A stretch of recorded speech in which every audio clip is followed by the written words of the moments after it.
अस्सलाम वालेकुम मेरी फैमिली में व्यूअर्स माय लिसनर्स। तो आज हम बिलाखिर मैं तेरी आदत का मारा के लास्ट बिल्कुल एपिसोड हम लेकर आ गए और थोड़ा इसका छोटा सा पार्ट रह गया था, तो चलिए आगे शुरू करते हैं। वो बस ड्राइव कर रहा था। गाड़ी की स्पीड खतरनाक हद तक तेज थी कि उसका कई बार एक्सीडेंट होते होते रह गया था, लेकिन उसे होश नहीं थी। वो वजह एक लड़की थी जिससे वो मोहब्बत करने लगा था और आज अपनी आंखों से उसे किसी और का होते देखा। वो कुछ नहीं कर पाया। वो कर भी कैसे सकता था? क्या उसने मोहब्बत की कदर की थी? अहमद को अपना सर चकराता महसूस हुआ। शराब के नशे ने उसके असाब बुरी तरह कमज़ोर कर दिए थे। 3 महीने पहले वो अपनी ही जैसे एक अमीर बाप की बेटी से मिला था। वो उसके पापा की दोस्त की बेटी थी। अहमद उसे वाकई पसंद करने लगा था, लेकिन महविश ने उसे ठुकरा दिया था। अहमद ने कई चक्कर लगाए, लेकिन महविश नहीं मानी और आज उसकी शादी थी। जैसे वो अपनी आंखों से देख रहा था, दिल समझ ही नहीं रहा था। उसके डैड ने साफ कुछ भी करने से मना किया था कि महविश के डैड उनके साथ एक डील करने वाले थे जिसका होना उन्हें फ़ायदा पहुंचा सकता था। और आज अहमद को एहसास हुआ बेबसी क्या होती है, ठुकराया जाना क्या होता है, मोहब्बत में तड़पना कैसा होता है। उसे लगा था जो लोग मोहब्बत के वास्ते देते हैं वो पागल होते हैं, लेकिन वो गलत था। आज वो स्टेज पर खड़ा था जहां अगर कोई मोहब्बत को उफ भी कह देता तो शायद अहमद उसे मार देता। इंसान को वही मिलता है जिसका वो हकदार हो। दुनिया का कानून अगर हमें छोड़ दे, माफ़ कर दे तो क्या? याद है ना तुम्हें, इस कायनात में एक और कानून है, ऐसा कानून जो कभी कभी फरामोश नहीं करता, वो उसी चीज़ से आपको आजमाता है जिसकी आपने कदर न की हो। वो कानून ऐसे गुनाह माफ़ नहीं करता, फरामोश नहीं करता। और फिर रानिया की आंखों में अटका आंसू, उसके एक आंसू ने इंसाफ की जंग लड़ी थी। उसे एक आंसू ने अहमद को कई बार रुलाना था और फिर वही हुआ। उसकी आंखों से आंसू गिरने लगे थे। उसने क्या किया और क्या पाया? आंखें भरा गई। रानिया रफ़ी के अल्फाज उसे याद आने लगे थे। वो कैसे तड़पी थी। उसने बस एक ही जुमला बोला था। वो जुमला अहमद के कानों में हथौड़े की मानद बरसने लगा। खुदा करे तुम्हें मोहब्बत हो। उस एक जुमले में अजियत थी और आज अहमद को उसका मतलब समझ आया। अचानक मंजर बदल गया। सड़क पर एम्बुलेंस आई थी जो अहमद को हॉस्पिटल लेकर जा रही थी। उसकी गाड़ी का बुरी तरह तसादम हुआ जिससे सामने का शीशा टूटा और अहमद के वजूद के कई हिस्सों में व्यवस्था हुआ गाड़ी उलट गई थी। उसकी आंखें बंद होने लगी थी। उसके हर तरफ खून ही खून था। उसने इज्जत खराब की थी। अगर उसने गलती की थी तो उसे उससे सुधारा नहीं था, बल्कि उसने बच्चे को अपनाने से इनकार कर दिया। वक्त किसी के लिए नहीं रुकता। अगर आप किसी जगह ठहर गए हैं तो ये याद रखिए आपके आसपास की चीज़ें बदल जाएंगी। कुछ लोगों को आपकी कमी महसूस होगी और कुछ आगे बढ़ ही जाएगी। मंजिल फिर बदल गया और अब वो होश में था, लेकिन लाचार। वो चल नहीं सकता था। अपनी हालत देखते हुए कर्ब से मुस्कुराया। डॉक्टर ने इसकी मज़ीद रिपोर्ट्स करवाई थी। इसकी काफ़ी अंदरूनी चोटें आई थी। वो बहुत मुश्किल से बचा था, लेकिन वो नेमत खो बैठा। वही नेमत जिसकी नाक कतरी की गई थी। इज्जत ने फखरिया तरीके से सर उठाया। कुछ कानून हरगिज़ कभी कुछ भी फरामोश नहीं करते। वो रो रहा था। अब ना तो रानिया थी जिससे वो माफ़ी मांग पाता और ना उसकी मोहब्बत। वक्त गुजरने के बाद कदर करने का कोई फ़ायदा नहीं होता, चाहे आप जान हथेली पर रखकर ही क्यों ना कदर कर रहे हों। फ़ायदा सिर्फ वही होता है क्योंकि तब चीज़ें हमारी पहुंच से दूर होती हैं। रानी रफ़ीक को कैसी लड़की जिसने समझा दिया ना महरम ना महरम ही होता है।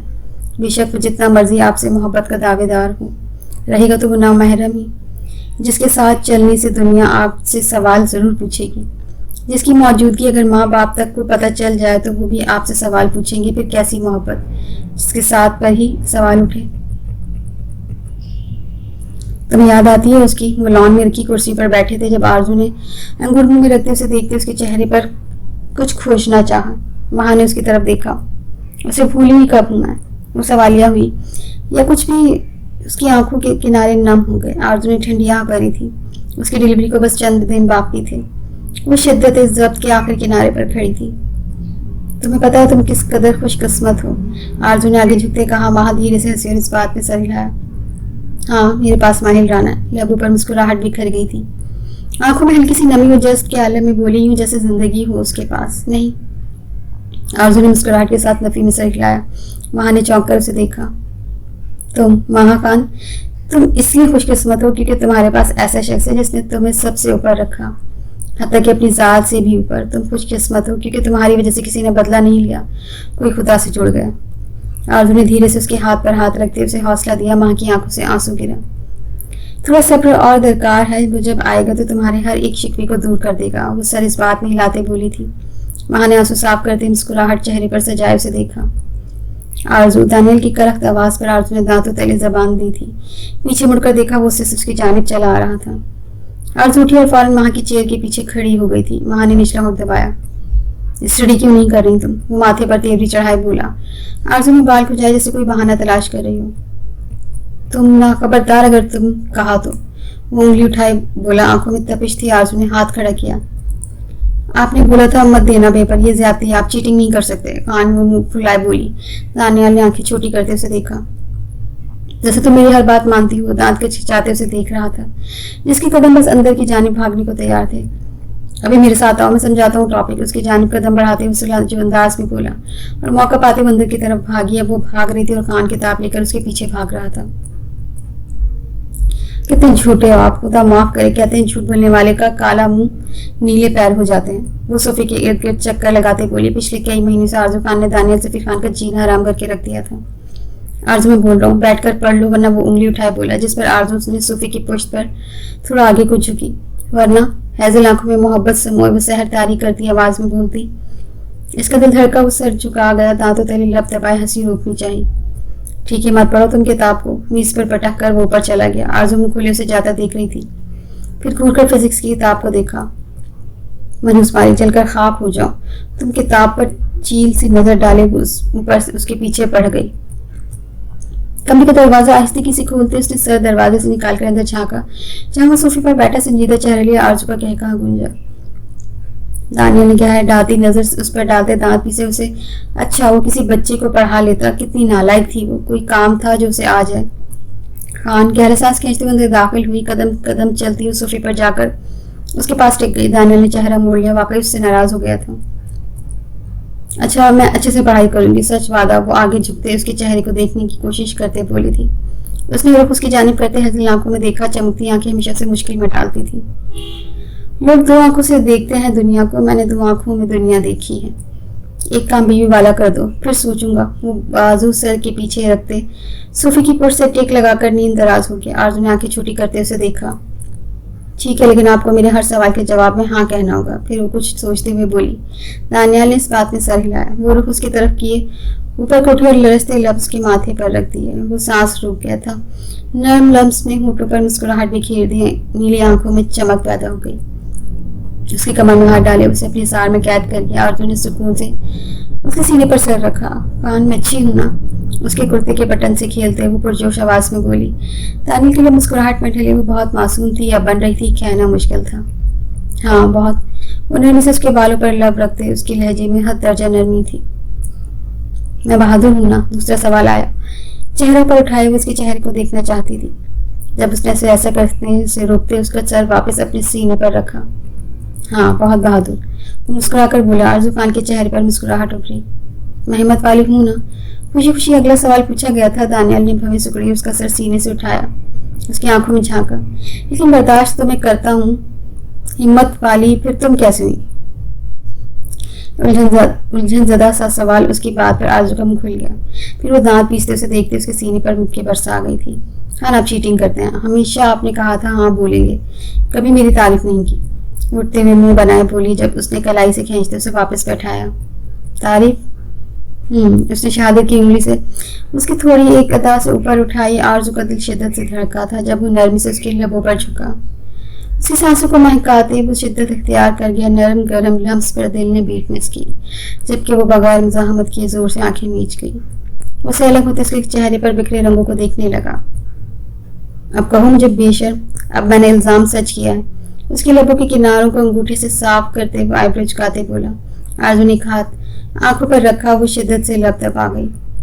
तुम हो तो जिंदगी है, तुम्हारे बगैर मैं मरने लगता हूँ। और वो उसके कान में से गोशी नुमा गंभीर भारी आवाज में बोलता उसके अंदर सुकून उतार के वो धीरे से मुस्कुराई थी। हॉस्पिटल में वो सब एक कमरे के बाहर चक्कर काट रहे थे। वहां अंदर रूम में थी। थोड़ी देर पहले से हॉस्पिटल लाया गया था और अब परेशानी से बाकी सब बाहर खड़े थे। कुछ नहीं होता, सब बेहतर होगा, बड़ी मम्मा आरजू मुस्कुराकर बोली थी। सफिया बेगम ने इस बात में सर हिलाया। जमशेद खान वहां से निकल गए। डॉक्टर बाहर निकले तो सब तेजी से उनकी जानिब लपके और सबसे ज्यादा तेजी तो आगा जी के कदमों में थी। डॉक्टर मेरी पूती। वो सब लोग धड़कते दिल के साथ डॉक्टर को देख रहे थे। जिस पर वो धीरे से हंसी तो सबके चेहरों पर राहत बिखर गई। मुबारक हो बेटा हुआ है and she is all right. Doctor मुबारकबाद देती मुस्कुराकर चली गई, जबकि आरजू खुशी के मारे दानियाल के गले लगी थी। उसकी हल्की चीख हॉस्पिटल में गूंजी। सबने पीछे मुड़कर देखा। खान में फूफो बन गई, खाला भी।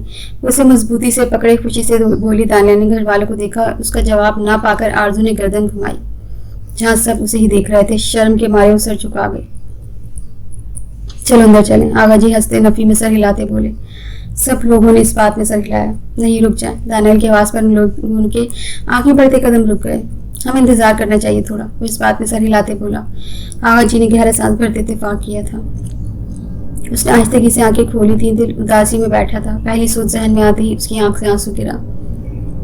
अपनी आंखों के करीब लम्स महसूस करते उसने गर्दन घुमाई। वो अपनी उंगली पर उसका आंसू चुन गया था। वो जैसे सदियों के बीमार उदास चेहरे पर खुशी की ऐसी लहर दौड़ी कि चेहरा खिल उठा था। माहिल वो सिसकी और वो धीरे से हंसा था। उठकर उसके माथे पर बूसा दिया। रो क्यों रही थी? उसका हाथ हाथों में लेते वो हाथ को लबों से लगाए बोला। साल बाद उसके लम्स पर माह का दिल तड़प उठा था। उसे देखती रह गई थी। कब रो रही थी? वो तो खुशी के आंसू थे। वो मुस्कुराकर बोली और उठना चाहा जब उसने अपने में नरमी से उसकी मदद की थी। वो धीरे से हंसा। माह ने शिकवा गुनाह नजरों से उसे देखा।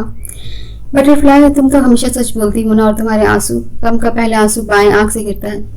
क्या मैं इतना बेखबर हूं तुमसे कि तुम्हें आंखों से गिरते आंसू का अंदाजा न लगा सकूं?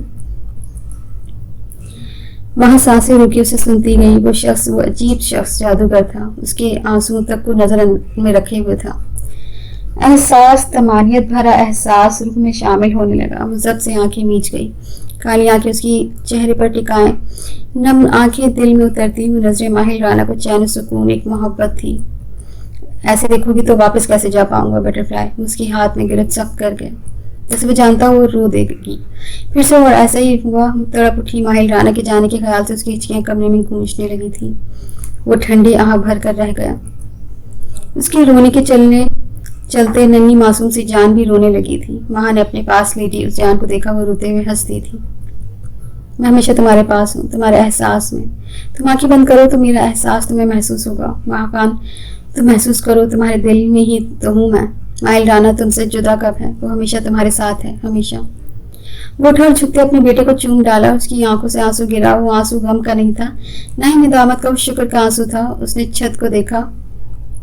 छत के पार देख रहा था, जैसे छत के पार देख रहा था। अब उसके पास कोई था जो उसे बता सकता था क्या गलत है, क्या सही है। अब उसके पास अल्लाह था, उसका बेहतर दोस्त। अब वो हमेशा सही करने की कोशिश करेगा। क्या हम अंदर आ जाए मिस्टर तितला, मिस्टर तितली? आरज़ू दरवाजे से सर अंदर की बोली और उसकी बेतुकी बात पर उन दोनों का कह कहा गूंजा। और पीछे रुखसार बेगम ने उसके सर पर हल्की सी चपत रसीद की। ला मुझे दे दो बेबी, आरज़ू अंदर आते बोली। सफिया बेगम ने बेटी को प्यार से साथ लगाया। हॉस्पिटल के उसके कमरे में खुशी थी। अजद के बाद जो खुशी आती है वैसी खुशी सुकून देने वाली। इसका नाम मैं रखूंगी। आरज़ू ने आगा जी को देते कहा। वो खुशी से चहक रही थी। हाँ, ताकि वो फिजिक्स में फेल हो जाए, आली हंसते हुए बोला। तो आरज़ू ने तीखी नजरों से उसे घूरा। बस तुम्हारी बेटी मेरे नक्शे कदम पर चले, आरज़ू मुंह बनाए बोली। तो सबने आली की तरफ देखा, जिस पर आली ने ऊपर छत के पार देखा। या खुदा, अभी मैं छोटा हूँ, वो मासूमियत से बोला। तो सब हंस दिए।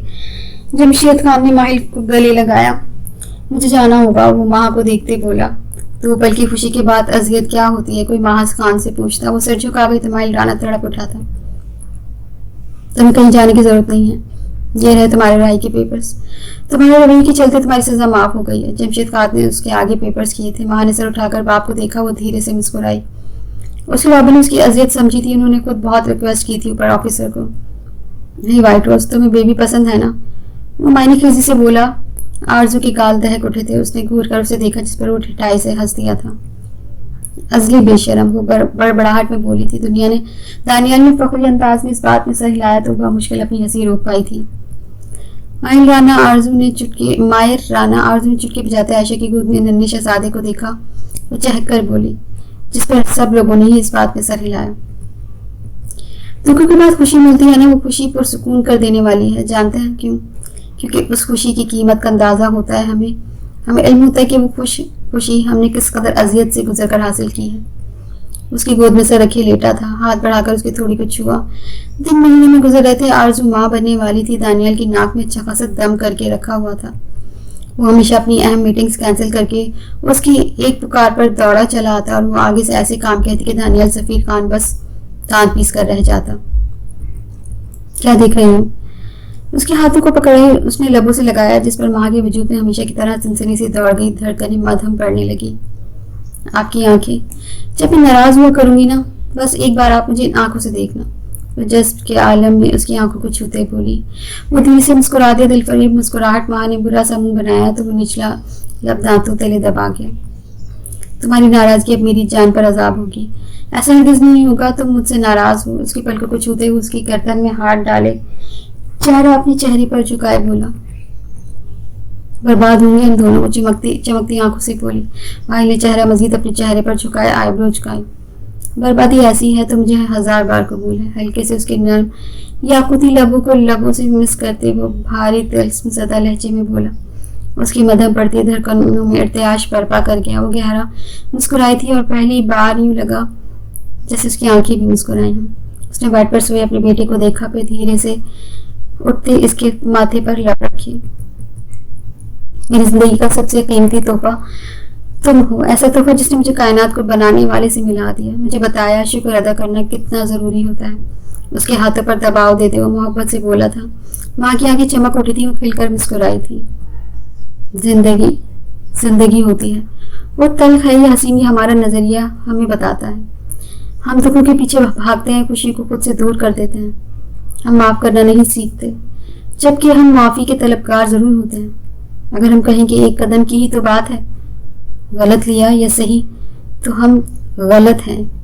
एक कदम अगर महा खान गलत उठाती तो शायद महिल राना गुमनाम गलियों का मुसाफिर होता, और एक कदम जब महा खान ने सही उठाया, आज उसकी एक कदम सही की वजह से वो एक मुकम्मल जिंदगी का मालिक था। जिंदगी हसीन थी, हसीन तक क्योंकि उसने दुखों को सोचना छोड़ दिया था। वो खुशियों के पीछे भागने लगा था। 3 साल बाद छोटे खान बोलो बाबा गंदे। छोटे 2 साल के बच्चे को हाथों से पकड़े वो आंखें मटकाते बोली थी। बच्चा खिलखिला उठा था, वो भी हंसती।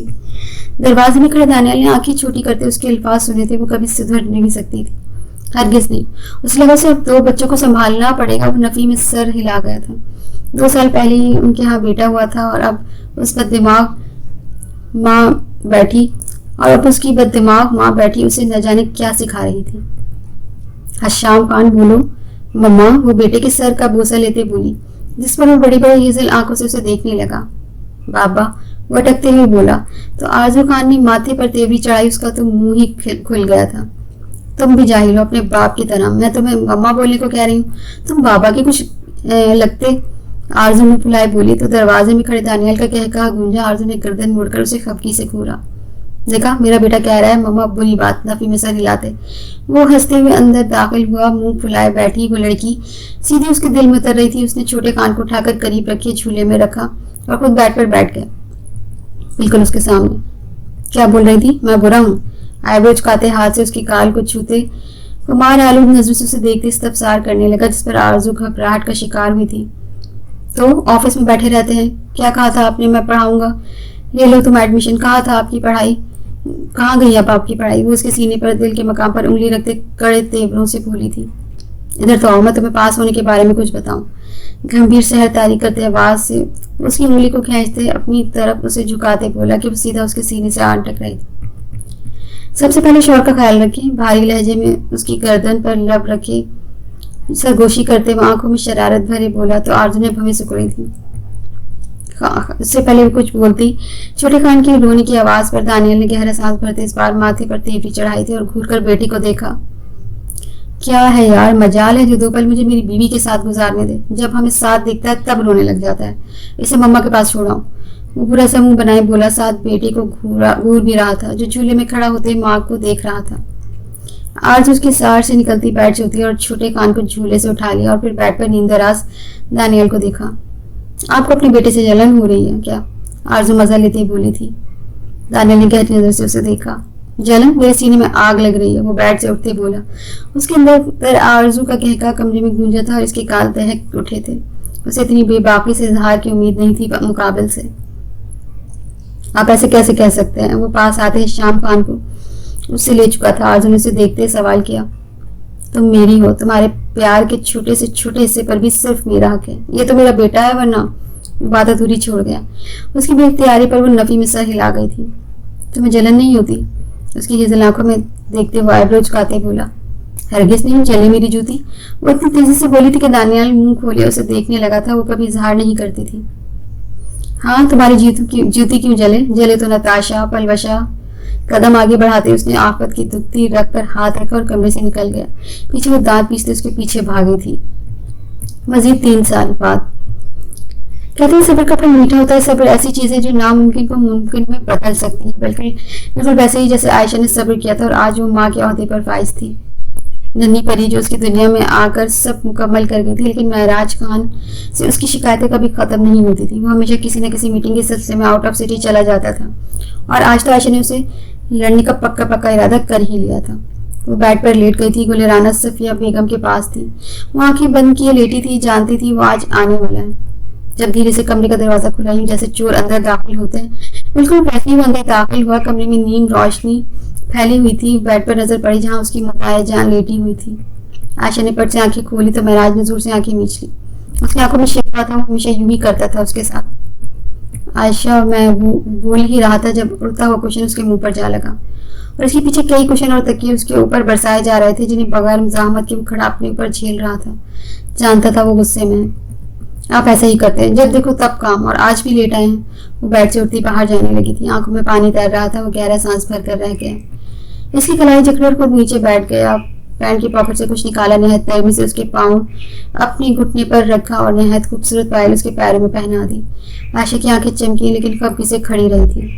फिर खड़े होते हुए उसका चेहरा हाथों के प्याले में भरा, माथे पर कीदत से लब रखे और उसे सीने में भींचा, हजार तंग किया। उसकी सारी कार्रवाई धड़कते दिल के साथ नोट कर रही थी। अच्छे बच्चे ऐसे इतनी देर नाराज नहीं रहते। वही बोला कि आयशा ने पर मुश्किल कहकर रोका था। सिर उठाकर उसे देखा। आप ऐसे कैसे मना लेते हैं इतनी जल्दी? वो मुंह फुलाए बोली तो वो कंधे झुका गया। वो दोनों धीरे से हंस दिए थे। हॉल में इस वक्त हर कोई मौजूद था। सब लोग बैठे बातों में मसरूफ थे और आज तो माहिल और वहां भी घर आए हुए थे। बच्चे खेल रहे थे जब एक कड़कती आवाज पर सबका ध्यान उसकी जानिब गया। मुझे दे दो वरना मार दूंगा। माहिर राना ने हाथ में खिलौना गन पकड़ी हुई थी और 2 साल की गुले राना की तरफ गया हुआ था। इसके हाथ में बारबी डॉल थी जिसे वो छीनने की कोशिश कर रहा था। इधर दो वरना छीन लूंगा। माहिर ने गन गुले राना के छोटे से माथे पर रखी थी। वो रोने लगी थी। माँ ने सामने सोफे पर बैठे माहिल को देखा। कम घोरा ज्यादा, जैसा बाप वैसा बेटा वाला हिसाब कर रहा था। माहिर राना शुरू से धूस जमाने का आदी था। वो अचानक उठी और पैर पटकती वहां से वॉकआउट कर गई। बटरफ्लाई, यार मेरा क्या कसूर है? माहिर हड़बड़ाकर उठा इसके पीछे भागा था। साले बटरफ्लाई, उड़ गई दानियाल की हंसी हुई आवाज हॉल में उभरी तो सब लोगों ने कहका लगाया, जिस पर आरजू ने हंसते हुए उसे घूरा। जाहिल, तुम गुले राना को डरा रहे हो। मैं मुंह तोड़ दूंगा तुम्हारा। हशाम खान गुले राना के सामने आते बोला। माहिर ने उसे घूरा, जिस पर हशाम ने भी छोटे छोटे बल माथे पर डाले उसे घूरा था। गुले राना हशाम के पीछे छुपी हुई थी। जब हशाम ने उस छोटी सी परी का हाथ पकड़ा और माहिर पर अपनी तरफ से सख्त नजर डालते उसे वहां से ले गया। माहिर ने गन नीचे पटक डाली और इस रूम की तरफ गया जहां उसके बाबा गए थे। बाकी सब एक दूसरे की तरफ देख कर रह गए थे। सबने नफी में सर हिलाया। हशाम खान और माहिर राना दोनों में हरगिज़ नहीं बनती थी। बस दोनों में हर वक्त जंग ही छिड़ी रहती थी, जिसे बड़ी मुश्किल से हल किया जाता था। समुद्र में उठती छोटी लहरें जो साहिल तक आ रही थी और डूबता सूरज बहुत खूबसूरत मंजर पेश कर रहा था। वो आगे भाग रही थी। दानियल खान उसके पीछे भाग रहा था। आज पूरी फैमिली कराची साहिल समंदर पर आई थी। ऐसे में आरजू खान की शरारतें उरूज पर थी जब दानियल ने उसके सामने आए और आरजू ने एकदम कदमों को ब्रेक लगाई थी। वो गहरे सांस भरते उसे घूर रहा था। खान, आप बूढ़े हो गए। आपको किसी बुढ़ी से शादी करनी चाहिए थी। उसकी गहरे गहरे सांस भरने पर वो चोट करती एक अदा से बोली, जबकि वो उसे काफी भगा चुकी थी। आपकी तो उम्र हो रही है और मैं अभी यंग। वो मुंह बनाए बोली थी। लहजा मुज़ाहिका खेज था। दानियल की गर्दन टेढ़ी करते सीध में देख रहा था। मैं आपसे बात कर रही हूँ, आप कहाँ देख रहे हैं? उसे अपनी तरफ मुतवज्जा ना पाकर आरजू ने दांत किचकिचाए थे।